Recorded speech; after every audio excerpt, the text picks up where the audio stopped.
Very good evening to one and all. Start करेंगे हम आज का अपना लेक्चर।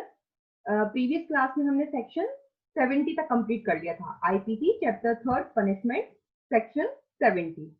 आज हमें चैप्टर 3 ऑफ आईपीसी सेक्शन 71 से कंटिन्यू करना है। ठीक है, section 71 of IPC exam point of view से भी इंपॉर्टेंट है और थोड़ा सा आगे भी काम आने वाली सेक्शन है, इसलिए इसको थोड़ा सा समझ लें ध्यान से। तो स्क्रीन शेयर कर देती हूँ मैं आप लोगों के साथ, ताकि जिसके पास अभी डायरेक्ट ना हो जिसको प्रॉब्लम ना हो। स्क्रीन शेयर होने लगी। सेक्शन 71 ऑफ आईपीसी बात करती है limit of punishment of offence made up of several offences. कई अपराधों से मिलकर बने अपराध के लिए दंड की अवधि। मतलब यहाँ पे बात ऐसी की जा रही है कि जो ऑफेंस कमिट हुआ है और जो अपराधी पकड़ा गया है, जिसका विचारण कोर्ट में चलना है, तो उसने अपराध जो कमिट किया है, जिसके लिए उसे अरेस्ट करके कोर्ट के समक्ष लाया गया है, तो वो अपराध ऐसा है जो बहुत सारे पार्ट से मिलकर के एक ऑफेंस बना है, और उसमें से कुछ पार्ट्स ऐसे हैं जो अकेले वो पार्ट अपने आप में ही अपराध है।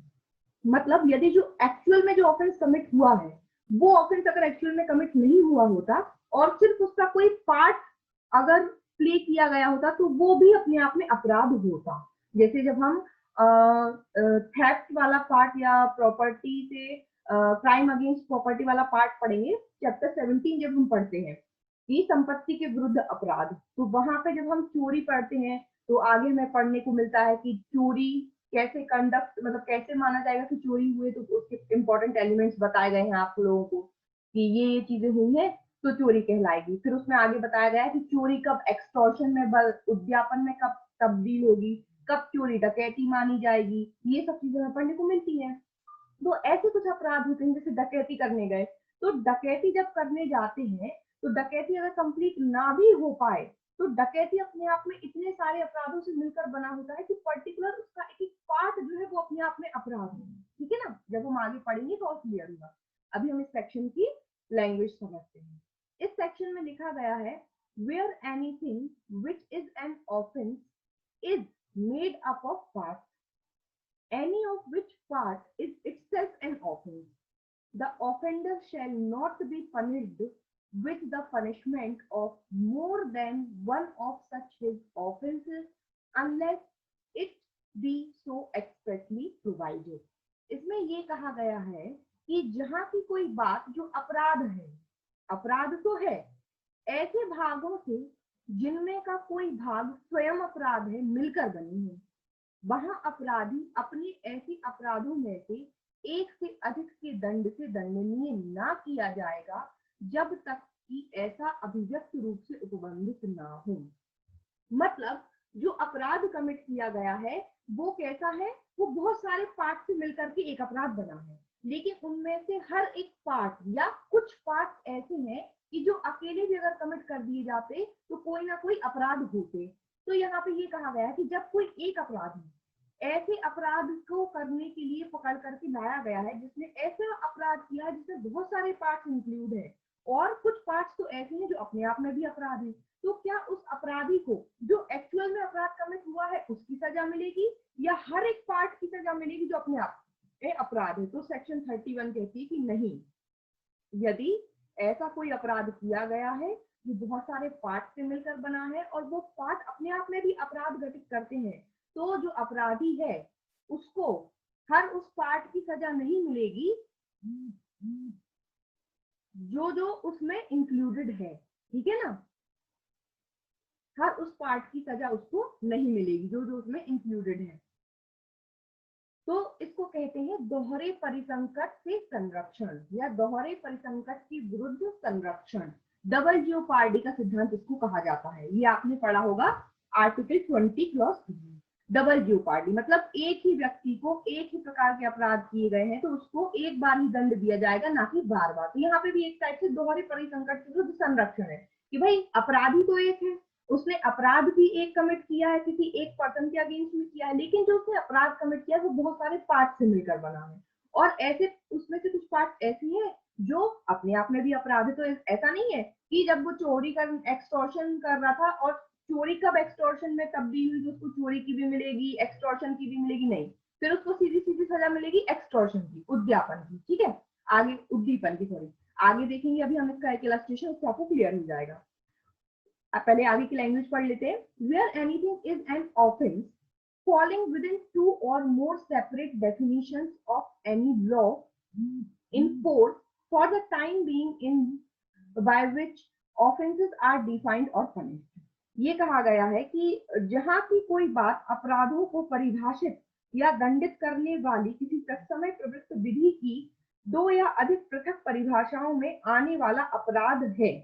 अब बात कर रहे हैं कि कोई भी लॉ जो अभी इन्फोर्स में है, जो इंडिया में जितने भी लॉज प्रिवेल है, जो किसी ना किसी प्रकार के अपराधों की परिभाषा देते हैं, तो ऐसे किसी विधि के अंतर्गत जो अभी इंडिया में प्रिवेल है और उसके अंतर्गत जो अपराध कमिट किया है अपराधी ने, वो डिफरेंट दो परिभाषाओं के अंतर्गत आ रहा है, मतलब वही दो अपराध किए उसमें अलग अलग।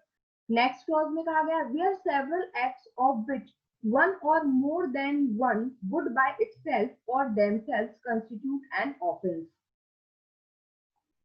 then इसमें क्या कहा गया है कि जहां की कई कार्य जिनमें से स्वयं एक से या स्वयं एकाधिक से अपराध गठित होता है मिलकर भिन्न अपराध गठित करते हैं। मतलब जहां पर के बहुत सारे कार्य किए गए हैं और वो कार्य जब मिलाकर किए गए हैं तो एक डिफरेंट एक्ट हुआ है, लेकिन यदि उनमें से कुछ सेपरेट एक्ट को निकाल दिया जाए तो वो सेपरेट एक्ट मतलब इटसेल्फ खुद में या दो तीन एक्ट्स को जोड़ दें तो वो अपने आप में एक अलग ही अपराध गठित करते हैं। ठीक है, यहाँ से लैंग्वेज निकल कर के ये आ रही है कि वेयर सेवरल एक्ट्स, कॉमा से यहाँ से आप छोड़ दें और फिर आप पढ़े कहाँ से, where several acts of which one of more than one would by itself or themselves constitute an offense constitute when combined a different offense। तो इन्होंने ये कहा है कि जो बहुत सारे एक्ट्स मिलाकर के कार्य किया गया है, तो बहुत सारे एक्ट्स को मिलाकर के जब कार्य किया तो वो एक अलग ही अपराध निकल करके आया। अगर उन पार्ट्स में से कोई एक पार्ट ले ले वो अपने आप में एक अलग अपराध है, या कुछ पार्ट्स को ज्वाइन कर ले और उनको ज्वाइन कर दे तो एक अलग अपराध बन जाता है। तो कुल मिलाकर के एक अपराध में बहुत सारे अपराध मिलाकर मतलब मिले हुए हैं, गठित है। तो उस कंडीशन की बात करिए पूरी सेक्शन 71। ठीक है, इन्होंने आपको तीन पार्ट में चार पार्ट में डिफाइन कर दिया है अलग अलग बात, या जो मतलब है इस धारा का वो एक ही है कि कोई भी अपराधी कोई ऐसा अपराध करता है जो कहीं ना कहीं बहुत सारे पार्ट से मिलकर बना है, और वो पार्ट ऐसे हैं जो अपने आप में भी अपराध है और जिनको अगर मिला दिया जाए तो एक अलग अपराध बन जाते हैं, मिलकर के कोई ना कोई अलग तरीके का अपराध बना देते हैं। तब ऐसी कंडीशन में जो अपराधी को सजा दी जाएगी वो कैसी होगी, तो यहाँ पर लिखा है the offender shall not be punished with a more severe punishment than the court could award for any one of such offense। वहां अपराधी को उससे गुरुतर दंड से दंडित ना किया जाएगा जो ऐसे अपराधों में से किसी भी एक के लिए वह न्यायालय जो उसका विचारण करे उसे दे सकता है। गुरुतर मतलब होता है उससे बड़ा, ग्रेटर, जो मोर सीवियर वर्ड यूज किया गया है ग्रेटर पनिशमेंट। तो यहाँ पर इनका कहने का मतलब ये है कि जब ऐसा अपराधी न्यायालय के समक्ष ले जाया जाएगा और न्यायालय जब विचारण करेगा तो ऐसे अपराधी को जो सजा दी जाएगी तो न्यायालय उस दंड से अधिक दंड नहीं दे सकता जो उसके अधिकार क्षेत्र के अंतर्गत है। तो जो न्यायालय उतने सारे दंड में से देने के लिए जिसके लिए न्यायालय सक्षम है, तो जो भी उसके क्षेत्राधिकार के अंतर्गत आ रहा है तो सबसे ज्यादा दंड जिसके लिए वो दे सकता है वो दंड वो दे देगा। फॉर एग्जाम्पल मैटर पहुंचा डिस्ट्रिक्ट जज के पास, सॉरी यहाँ जज नहीं आएगा, यहाँ मैटर पहुंचा आपके पास सीजीआई के पास पहुंचा, ये मान लीजिए, ठीक है, चीफ जुडिशियल मजिस्ट्रेट के पास पहुंचा, सीजीएम के पास पहुंचा। तो चीफ जुडिशियल मजिस्ट्रेट के पास कितने पावर है, कितने तक की वो पनिशमेंट दे सकता है, क्या दे सकता है। तो जब अपराध उनके पास पहुंचा और उन्होंने देखा तो वो क्या अपराध की कितनी सजा दे सकते थे, जितनी हाईएस्ट सजा वो दे सकते हैं वो दे देंगे। तो यहाँ पे ये जो वर्ड यूज है मोर सीवियर पनिशमेंट या उससे गुरुत्वर दंड से दंडित नहीं किया जाएगा, इसका मतलब है कि जो भी सबसे जिस अपराध की सबसे ज्यादा सजा होगी उतनी सजा न्यायालय प्रोवाइड करेगा। एक अपराध था, बहुत सारे पार्ट से मिलकर बना है, उसमें चोरी भी की है उसने, मर्डर भी किया है उसने, एक्सटॉर्शन भी किया है उसने। तो अब सबसे हाईएस्ट पनिशमेंट किसकी है? मर्डर की। तो न्यायालय उसको किस पनिशमेंट से पनिश करेगा? मर्डर की पनिशमेंट से, कि भाई सबसे ज्यादा पनिशमेंट जो है वो मर्डर की सेक्शन में है, तो तुम्हें मर्डर के लिए पनिशेबल किया जाएगा। ठीक है, आगे बढ़ते हैं। इसके दो इलस्ट्रेशन है जिससे आपको और क्लियर हो जाएगा। इलस्ट्रेशन में कहा है, A gives Z 50 strokes with a stick. का या पर लाठी से 50 प्रहार करता है। ए ने क्या किया? जेड को लाठी से मारा, वो भी कितनी बार? 50 बार। Here A may have committed the offense of voluntarily causing hurt to Z by the whole beating.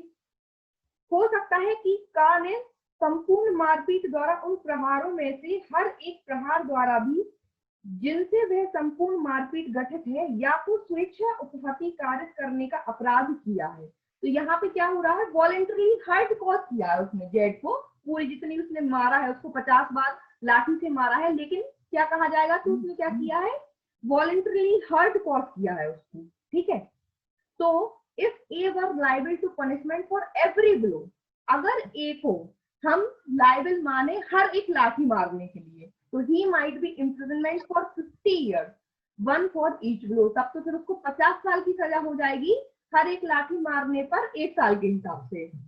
But he is liable only to one punishment for the whole beating. लेकिन ऐसा नहीं होगा। जो हमने फर्स्ट क्लॉज पढ़ा उसके हिसाब से उस पूरी पिटाई के लिए सिर्फ उसको एक ही सजा मिलेगी। किसकी सजा मिलेगी? जो वॉलेंटरी कॉजिंग हर्ट के लिए आईपीसी में बताई गई है, मतलब 1 साल। 50 लाठी मारने के लिए 50 साल की सजा नहीं दी जा सकती। ये कहां से क्लियर हुआ? 71 के जो फर्स्ट पैरा हमने पढ़ा था। फर्स्ट पैरा में क्या बताया था? यही बताया था कि जब कोई एक व्यक्ति कोई अपराध करता है जो अपने आप में सेपरेट कर दिया जाए तो अलग अपराध क्रिएट करता है, तो उसको सिर्फ एक अपराध के लिए ही दंड किया जाएगा, ना कि सारे अपराधों के लिए। यही बात बोली गई थी। तो यदि चाहे वो 1 लाठी मारे तो भी वॉलेंटरी कॉजिंग हर्ट कहलाएगा, चाहे वो 50 लाठी मारे तो भी क्या कहलाएगा? Voluntary causing hurt. उसके लिए ही उसको पनिशमेंट मिलेगी 1 साल। आगे बट अब इसी को थोड़ा सा तब्दील कर दिया। If while A is beating Z by interfere, जब का जेड को मार रहा था तो जो बाय था वो बीच में इंटरफियर करने आ गया। ए इंटेंशनली स्ट्राइक्स बाय, और ए ने जेड को तो वो मार ही रहा था, इंटेंशनली उसने बाय को भी मार दी 2-3 लाठी। अब यहाँ पे जो एक्ट है वो अलग हो गया। अब ये एक ही ट्रांजेक्शन का पार्ट नहीं है ना। Here, as the blow given to Y is not part of the act whereby A voluntarily causing hurt to Z. जब एक व्यक्ति A जो है Z को मार रहा था, तो Z को वो चाहे 1 लाठी मारे चाहे 50, वो एक ही एक्ट माना जाएगा। लेकिन बीच में Y इंटरफियर करने आया, और जब Y इंटरफियर करने आया और उसने इंटेंशनली Y को भी मार दिया, तो अब ये डिफरेंट एक्ट हो गया। ठीक है ना, अब ये पार्ट ऑफ सेम ट्रांजेक्शन नहीं है। तो अब जो है A वो लाइबल हो जाएगा। A is liable to one punishment for voluntarily causing hurt to Z and to another for the blow given to Y. तो Z को voluntarily causing hurt के लिए लाइबल हो जाएगा, और जो Y को उसने मारा है मुक्का, उसके लिए वो अलग से लाइबल हो जाएगा। ठीक है, तो आई थिंक आपको सेक्शन 71 क्लियर हुई होगी। तो सेक्शन 71 का सीधा साफ हिसाब किताब है कि जब कोई पर्सन, कोई अपराधी एक सिंगल अपराध करता है, वो सिंगल अपराध जब बहुत सारे पार्ट से मिलकर बना होता है, तब इस बात से फर्क नहीं पड़ता कि वो जो पार्ट है वो अपने आप में भी कोई सेपरेट कर दी जाए तो एक सिंगल अपराध गठित करते हैं, तो उसको जो है पनिशमेंट जो है एक के लिए ही मिलती है। ठीक है, ये वाली बात इसमें बोली गई है। लेकिन जब अलग सेपरेट हो जाए बिल्कुल, जैसे जेड बाय बीच में आ गया था, तो बाय के खिलाफ वो अलग ही अपराध हो गया, वो पार्ट एक ही अपराध को गठित करने में उसका पार्ट नहीं माना जाएगा। ठीक है, तब फिर लाइबिलिटी अलग हो जाएगी। तो आपको इसमें क्या याद रखना है? 71 याद रखना है। इसको मतलब हेडिंग आती है आपके एग्जाम में, तो limit of punishment of offence made up of several offence, heading याद रखनी है। फिर उसके बाद आपसे पूछा जाता है कि दोहरे परिसंकट के विरुद्ध संरक्षण का सिद्धांत कौन सी सेक्शन में है? WPRD का सिद्धांत तो सेक्शन 71 में है। ठीक है, और इसकी पनिशमेंट पूछी जाती है कि जब ऐसी कंडीशन है तो पनिशमेंट कितनी दी जाएगी, तो जो लास्ट वाला पैराग्राफ है इलस्ट्रेशन के जस्ट ऊपर, वो याद रखना है कि जो सबसे ज्यादा सजा होती है उसको न्यायालय देता है, गुरुत्व और दंड से दंडित ना किया जाता है। मोर सीवियर पनिशमेंट से मतलब जो भी सबसे बड़ा दंड होगा उतने अपराधों में से, उससे जो है पनिशमेंट दिया जाएगा। ठीक है, आगे बढ़ते हैं नेक्स्ट सेक्शन। हाँ, इसमें एक और इम्पोर्टेंट बात इसके साथ जोड़ी जाएगी 71 के साथ, सीआरपीसी की सेक्शन 31 एंड सीआरपीसी की सेक्शन 220। वहीं पर आप लोग अपने बैरेक्ट में लिख लीजिए, section 31 of CrPC and section 220 of CrPC. Section 31 बात करती है sentence in cases of conviction of several offences at one trial. एक ही विचारण में कई अपराधों के लिए दोष सिद्ध होने के मामले में दंडादेश। तो जब हम सीआरपीसी पढ़ेंगे तब हम इसको वहां पर रीड करेंगे और तब मैं आपसे पूछूंगी कि कहां पर ये कोरिलेट कराई थी, तो बिल्कुल ध्यान रखना है। 220 बात करती है trial for more than one offence, एक से अधिक अपराधों के लिए विचारण। ठीक है, चलिए आगे बढ़ते हैं नेक्स्ट सेक्शन की तरफ।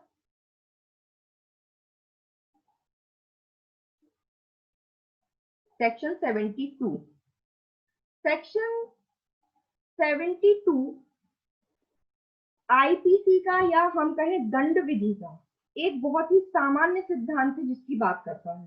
आप लोग जिस भी लॉ कॉलेज में पढ़ते हैं और अगर आपको क्रिमिनल लॉ का कोई भी सब्जेक्ट है और आपके पढ़ाने वाले टीचर बहुत ही अच्छे हैं, तो कभी ना कभी उन्होंने एक बात का जिक्र किया होगा कि benefit of doubt always goes to accused.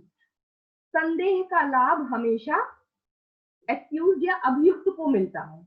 जब कभी भी कोई अपराधी किसी अपराध के लिए पकड़ा गया है और उसका विचारण चल रहा है, और जब विचारण चल रहा है और कोई भी एविडेंस उसके अगेंस्ट में प्रूफ करना है या कोई भी फैक्ट प्रूफ करना है, और उस फैक्ट के मामले में अगर थोड़ा सा भी डाउट है कि ये इस पर्सन ने, इस अपराधी ने ये किया है या नहीं है, और वो प्रूफ नहीं हो पा रहा है किसी ना किसी डाउट के कारण, तो उस डाउट के बेस पे अपराधी छूट भी सकता है, क्योंकि सिर्फ डाउट के आधार पे हम किसी भी अपराधी को कन्विक्ट नहीं कर सकते।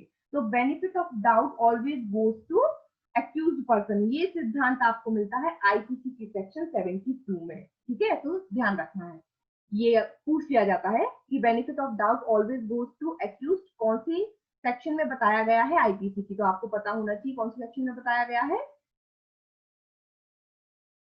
72 में।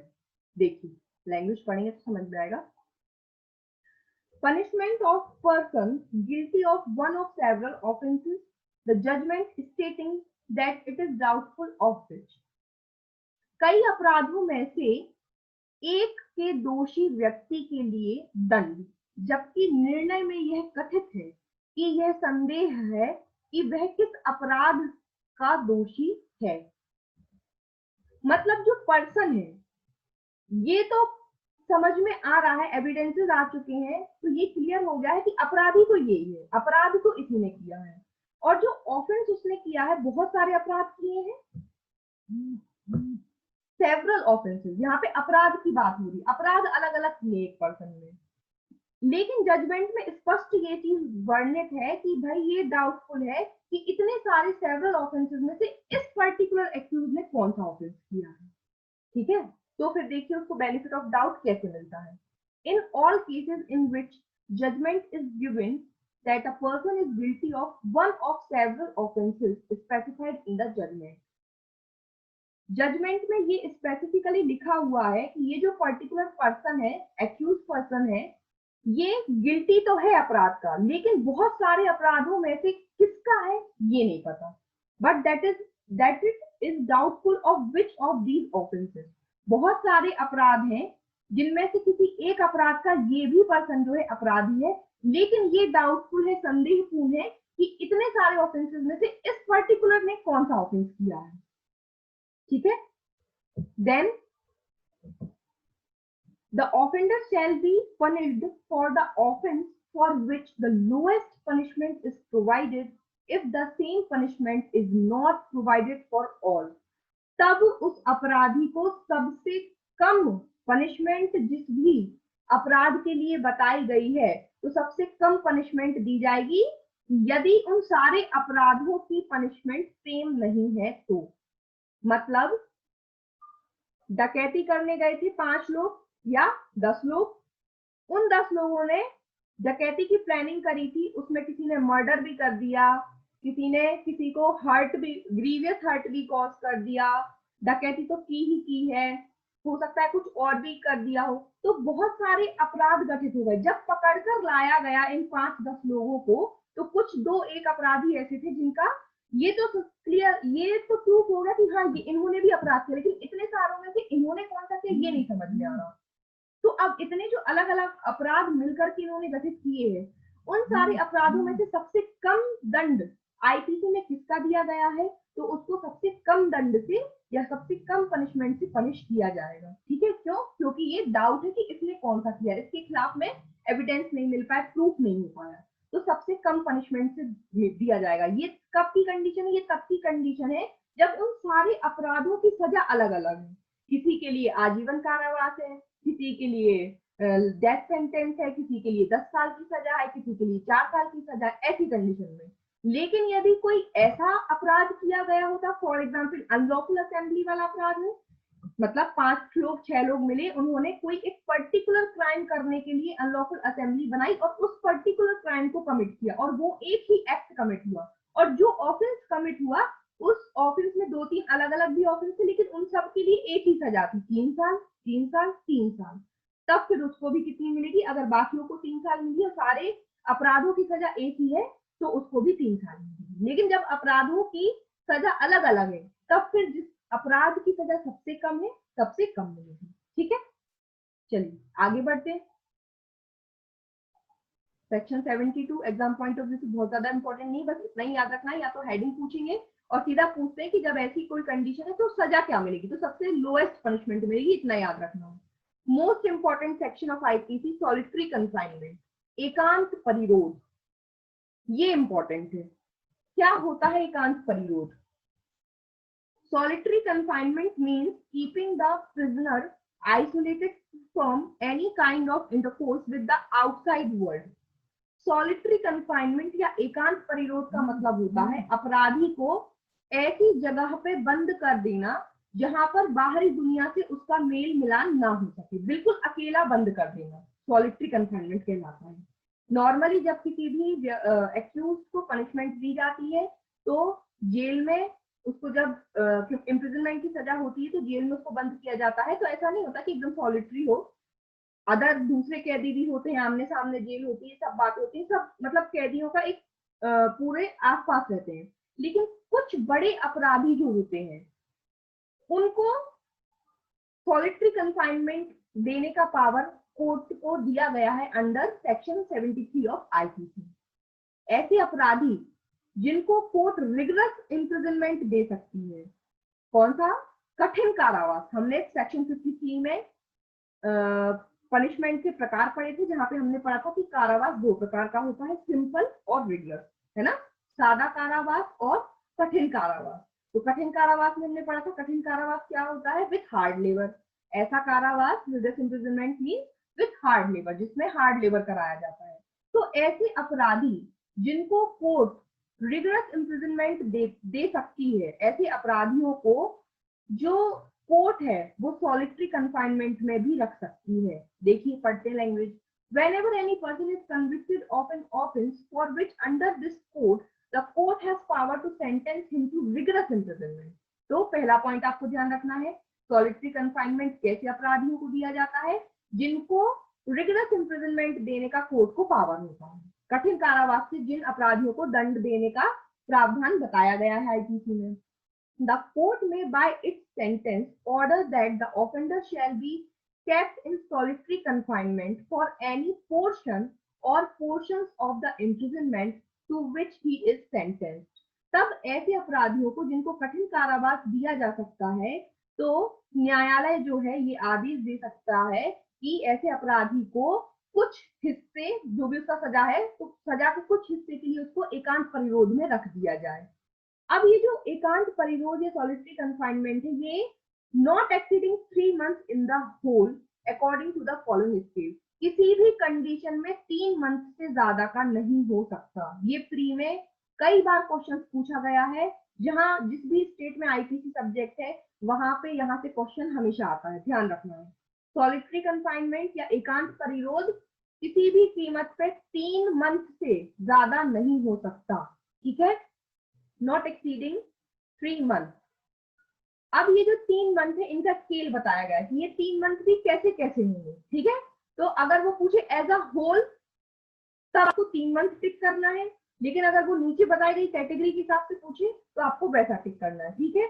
कुल मिलाकर के 3 मंथ 3 माह से अधिक नहीं हो सकती, बस इतना याद रखना, 3 महीने से ज्यादा कभी नहीं हो सकती। अब देखिए स्केल क्या है उनके।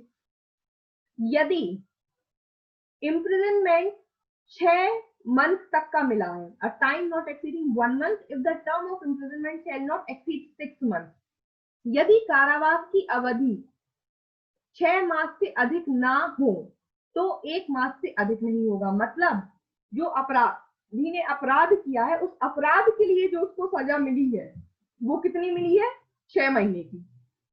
कोर्ट ने उसको 6 मंथ इम्प्रिजनमेंट अवॉर्ड किया है। तो जहां पे 6 मंथ की इम्प्रिजनमेंट मिलती है वहां अगर एकांत परिरोध देना है तो कितना दे सकता है कोर्ट, 1 मंथ, ठीक है। 6 मंथ के कारावास में एकांत परिरोध 1 मंथ होगा, ये साथ में चलता है। मतलब उस 6 मंथ में से ये 1 मंथ साथ में होगा, ऐसा नहीं कि 6 मंथ इम्प्रिजनमेंट अलग और 1 मंथ एकांत परिरोध अलग, नहीं।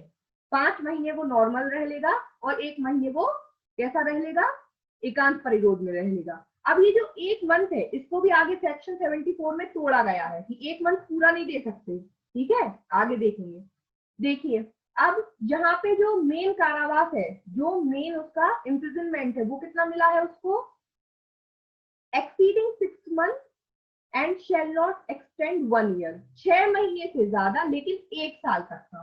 तो 6 महीने से ज्यादा और 1 साल तक के बीच का कारावास मिला है तो 2 मंथ सॉलिटरी कन्फाइनमेंट। एकांत परिरोध फिर कितना होगा, 2 मंथ, ठीक है। 6 मंथ से 1 साल तक में सॉलिटरी कन्फाइनमेंट कितना होगा, 2 मंथ का। लास्ट 6 मंथ से ज्यादा है तो लास्ट वाला पॉइंट ये देखिए, a time not exceeding 3 months if the term of imprisonment shall exceed 1 year. अब अगर 1 वर्ष से अधिक है, 2 साल की सजा मिली है, 3 साल की सजा मिली है, 5 साल की मिली है, 10 साल की मिली है, आजीवन कारावास मिला है, डेथ सेंटेंस में, अगर 1 साल से ज्यादा का कितना भी कारावास मिला है तो वहां पे जो सॉलिटरी कन्फाइनमेंट का पीरियड होगा वो कितना होगा, 3 मंथ का होगा। पहले ही पढ़ चुके हैं क्योंकि किसी भी कंडीशन में 3 मंथ से ज्यादा का नहीं हो सकता, ठीक। अब ध्यान रखना है, as a whole solitary confinement कुल मिला के 3 महीने से ज्यादा का नहीं हो सकता। जहां पे अपराधी को 6 मंथ तक का कारावास मिला है वहां 1 महीने की सॉलिटरी कन्फाइनमेंट होती है। 6 मंथ से ज्यादा 1 साल तक का है तो 2 महीने की सॉलिटरी कन्फाइनमेंट होती है। 1 साल से ज्यादा कितना भी मिला है वहां पे 3 मंथ की सॉलिटरी कन्फाइनमेंट होती है, ठीक है। अब देखिए सेक्शन 74 में और इसकी लिमिट बताई गई है। सेक्शन 74 बात करती है लिमिट ऑफ सॉलिटरी कन्फाइनमेंट, एकांत परिरोध की अवधि। अब इन्होंने कहा in executing a sentence of solitary confinement, ये जो हमने सॉलिटरी कन्फाइनमेंट का स्केल पढ़ा ना कि 1 मंथ का, 2 मंथ का, 3 मंथ का, तो जब हम इसको एग्जीक्यूट करेंगे, भाई कोर्ट ने तो दे दिया कि सामने वाले अपराधी ने जो अपराध किया है हम इसको 6 मंथ की सजा देते हैं जिसमें 1 मंथ का इसका क्या रहेगा, सॉलिटरी कन्फाइनमेंट रहेगा। तो अब जब इसको एग्जीक्यूट करने की बात आएगी तब वो 1 मंथ का कैसे होगा, देखिए such confinement shall in no case exceed 14 days at a time, कभी भी सॉलिटरी कन्फाइनमेंट एक बार में 14 दिन से ज्यादा का नहीं दे सकते। जब किसी अपराधी को सॉलिटरी कन्फाइनमेंट एकांत परिरोध में रखा जाता है तो एक बार में कितना रख सकते हैं, 14 दिन, 14 दिन से ज्यादा का नहीं रख सकते हैं। with intervals between the period of solitary confinement of not less duration than such period।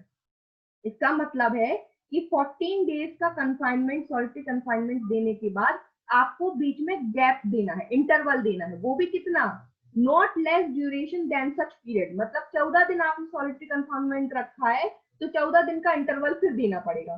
फिर 14 दिन के बाद फिर आप उसको सॉलिटरी कंफाइनमेंट में रख देंगे, ठीक है। पहले 14 दिन रखा एक बार में, फिर उसको बाहर निकालो, दूसरे कैदियों के साथ रहने दो, कम से कम कितना, 14 दिन। जितने दिन सॉलिटरी कंफाइनमेंट रखा उतने ही दिन का इंटरवल होगा, ध्यान रखना, ठीक है। जितने दिन का एकांत परिरोध होता है उतने ही दिन का बीच में इंटरवल होता है, उसके बाद फिर अगेन रख देते हैं। And when the imprisonment awarded shall exceed 3 month. तो ये जो कंडीशन थी 14 दिन की, ये कब थी, ये थी 3 मंथ तक की। क्योंकि देखिए बाद में उन्होंने कह दिया है कि when imprisonment awarded shall exceed 3 month. यहाँ पे ये जो 3 मंथ है ये सॉलिटरी कंफाइनमेंट के 3 मंथ की बात नहीं हो रही है, ये बात हो रही है जो उसको नॉर्मल पनिशमेंट मिली है ना उसकी। जो भी उसने अपराध किया है उस अपराध की सजा यदि 3 मंथ से कम की है तो एक बार में सॉलिटरी कंफाइनमेंट कितना होगा, एक बार में 14 दिन होगा। अब उसने जो अपराध किया, सपोज करो छोटी मोटी चोरी की थी, हम चोरी का एग्जाम्पल ले लेते हैं, चलिए। जैसे वैसे तो चोरी के एग्जाम्पल में ये फिट नहीं बैठेगा क्योंकि रिगरस इम्प्रिजनमेंट हार्ड वाले में होती है, जो बहुत ही टफ होते हैं। कोई और सा ले लेते हैं,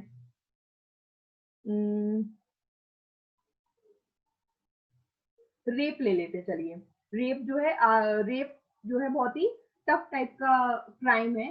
जैसे रेप के लिए कोई व्यक्ति पनिशेबल है तो उसको पहले यदि उसको 2 मंथ की ही सजा दी गई, सपोज करिए अगर 2 मंथ की सजा दी गई है तो उसको सॉलिटरी कंफाइनमेंट तो 1 मंथ का होना है, ठीक है। तो 1 मंथ का होना है तो उसको कैसे डिवाइड करेंगे, एक बार में पहले 14 डेज उसको सॉलिटरी कंफाइनमेंट देंगे, फिर 14 डेज का इंटरवल रहेगा, फिर 14 डेज देंगे, फिर इंटरवल रहेगा, और फिर जितना टाइम बच रहा है 1 मंथ के लिए उतना दिन फिर रख देंगे, ठीक है। लेकिन यदि उसको एक्यूज पर्सन, जो रेप एक्यूज पर्सन है, उसको सजा मिली होती कितनी, सेलेक्टिव 3 मंथ, उसको जो एक्चुअल पनिशमेंट मिली होती वो मिली होती 6 मंथ, 3 मंथ से ज्यादा, ठीक है। 6 मंथ मिली होती तो सॉलिटरी कंफाइनमेंट कितनी होगी, तो सॉलिटरी कंफाइनमेंट का जो टाइम है वो होगा 7 days in any 1 month. The solitary confinement shall not exceed 7 days in any 1 month of the whole imprisonment. जब किसी अपराधी को जो मेन सजा है, जो मेन कारावास है, वो 3 मंथ से ज्यादा है तो सॉलिटरी कंफाइनमेंट 1 महीने में 7 दिन से ज्यादा नहीं दिया जा सकता, ठीक है। अगर 3 मंथ तक की सजा है तो सॉलिटरी कंफाइनमेंट एक बार में 14 दिन दी जाएगी। अगर 3 मंथ से ज्यादा का कारावास है तो 1 महीने में सॉलिटरी कंफाइनमेंट 7 दिन से ज्यादा की नहीं दी जा सकती, ठीक है। तो 1 मंथ में 7 दिन की देंगे, फिर 7 दिन का इंटरवल होगा, फिर नेक्स्ट देंगे in any 1 month of the whole imprisonment awarded with interval,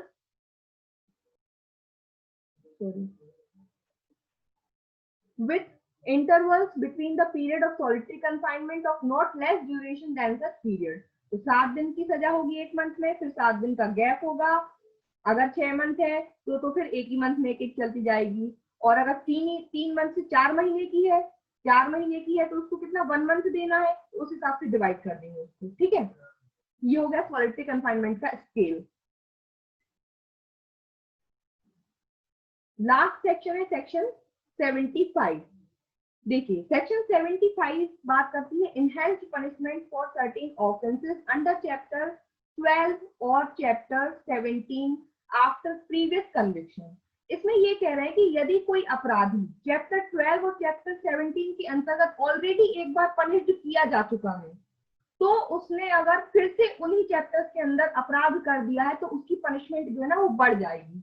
तो चैप्टर 12 क्या है, चैप्टर 12 बात करता है क्वाइंस से रिलेटेड क्राइम की, क्वाइंस एंड गवर्नमेंट स्टाफ, और चैप्टर 17 बात करता है ऑफेंस अगेंस्ट प्रॉपर्टी, है ना, संपत्ति के विरुद्ध अपराधों की बात करती है, अध्याय 17।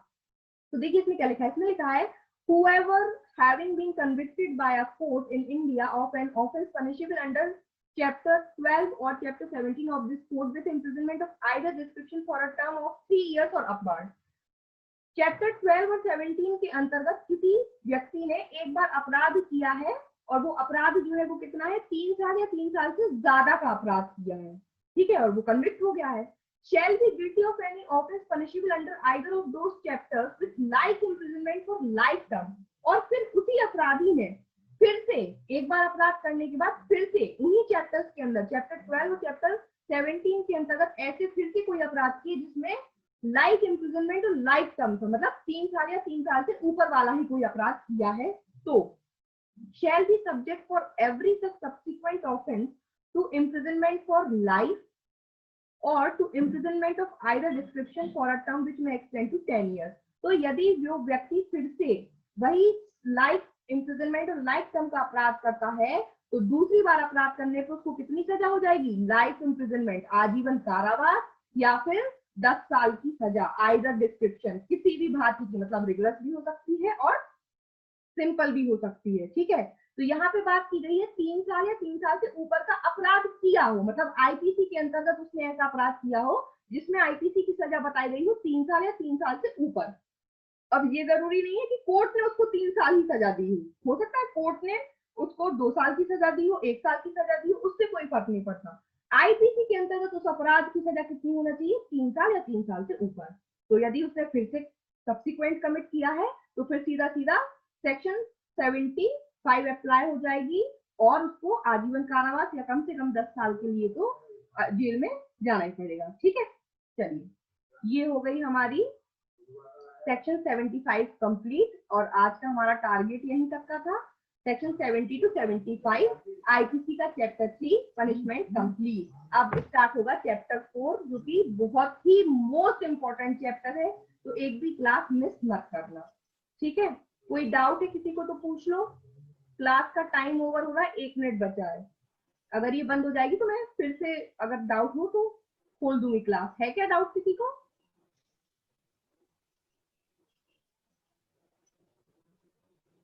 डन हो तो बोल दो माइक ऑन करके।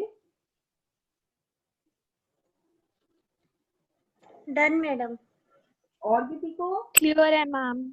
ओके, चलिए तो फिर थैंक यू मैम, क्लियर है। Thank you ma'am.